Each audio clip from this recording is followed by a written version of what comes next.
then we have again Blake's criticism of powerful institutions. And another way that he criticises powerful institutions is now through his criticism of the palace. So we've seen his criticism of the government, we've seen his criticism of the church, and we've seen his criticism of the palace.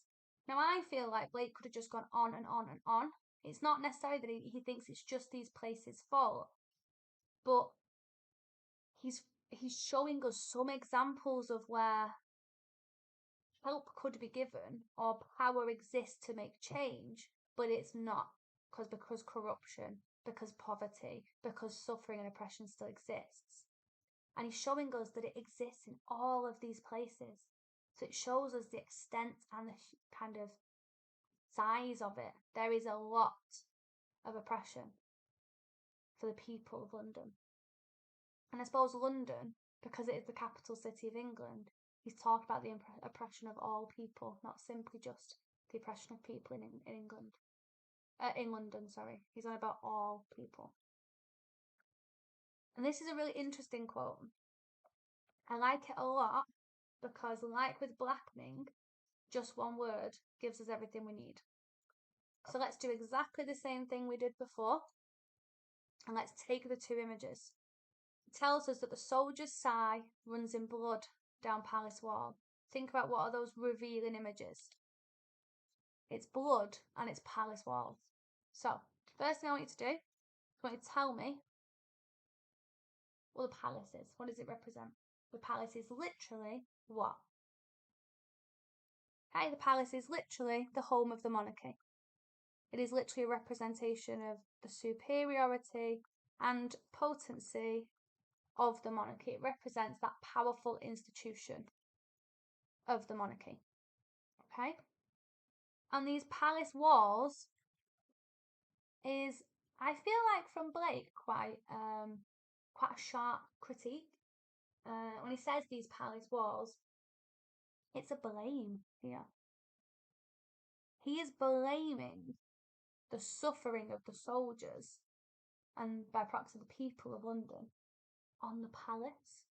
And their walls, think about what does a wall represent? A wall represents imprisonment,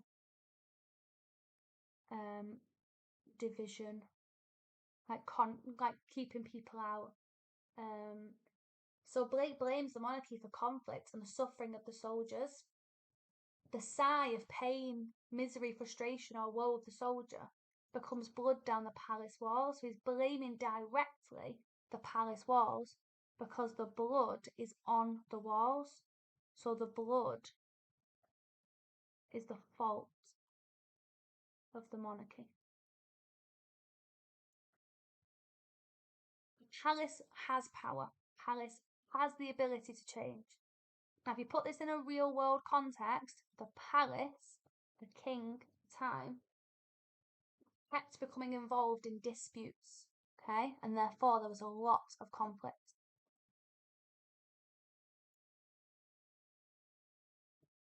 And that conflict in the real world, although it was decided by the palace, the king would say, we're going to war, we're going to end this dispute in this country, etc. We're going to keep our empire, etc., etc. While the king would make those decisions and the people in parliament would agree those decisions, it is the soldiers who had to do that action, who had to deal with that conflict. And the soldiers are the people. And in terms of history, quite often, the working class were the actual soldiers fighting. So in terms of class, you can see that the people who are oppressed are the people at the bottom of the social hierarchy.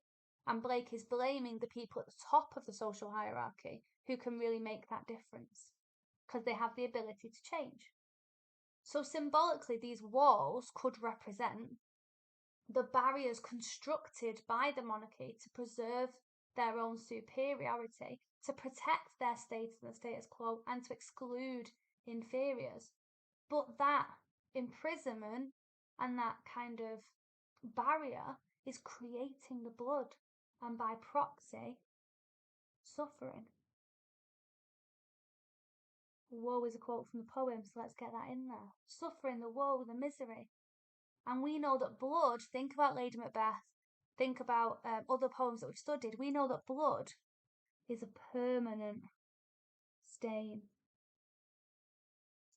We know that it shows, because it's a permanent stain, the permanent damage that is created by this conflict that they could stop. And Blake, who supported a little bit of context outside of the poem, think about what this symbolises. This is what it represents. It represents the blame, the criticism of the monarchy, who protect their superiority and potency over the people.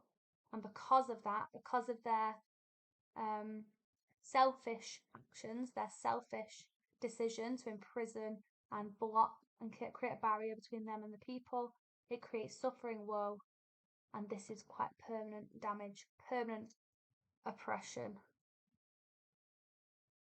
that is created. In the real world at this time, there was the French Revolution. The French Revolution is where the people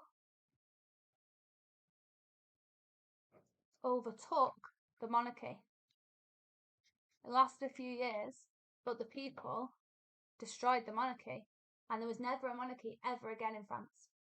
To this day, France has had a parliament, and William Blake radically was a supporter. So essentially, what we need to think here is not just a supporter of the French Revolution. What did the French Revolution itself represent? The French Revolution aimed to give freedom to who? The people. And that is the connection between this poem and Blake's own life. It is all about the liberation and the freedom of individuals. So this symbolises Blake's desire for the liberation of individuals. He wanted to free us from what? Oppression. And that is this poem. But in order to be free from oppression, we have to break down these walls. We have to see and listen. This poem really is a poem about how we need to listen and observe and see the corruption in order to change it.